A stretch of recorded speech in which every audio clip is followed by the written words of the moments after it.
Doctor দেবপ্রিয়র নেতৃত্বে যেই মূল শ্বেতপত্র যেটা করা হয়েছে 400 পাতার, হ্যাঁ, dissection of A development narrative, ওইটা আপনি যদি দেখেন ওইখানে কিন্তু অনেক কিছুই টাচ করা হয়েছে।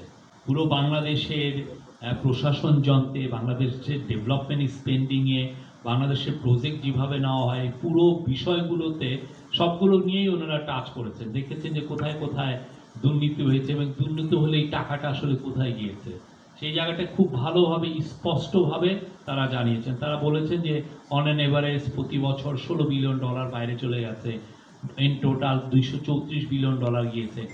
আমি সবাইকে বলবো, যারা আমরা সাংবাদিক আছি, সবাইকে বলবো এইটা কিন্তু অনলাইনে পাওয়া যাচ্ছে। এই 400 পাতার বইটা আপনারা পারলে পড়বেন, খুবই একটা মূল্যবান ডকুমেন্ট। এটা দেখলে আপনার একটা জিনিস ভালো, যে এটা গভর্নমেন্টের স্পেন্ডিংটা কিভাবে করে এবং কিভাবে চুরিটা কিভাবে হয়, হ্যাঁ, সেটার উপর আপনার খুব ভালো একটা ধারণা হবে। এটা খুবই ব্রিলিয়ান্ট একটা কাজ। ডক্টর দেবপ্রিয়কে সবার স্যালুট করা উচিত, উনি যে এই 3 মাসে যে এই সুন্দর একটা কাজ করেছেন।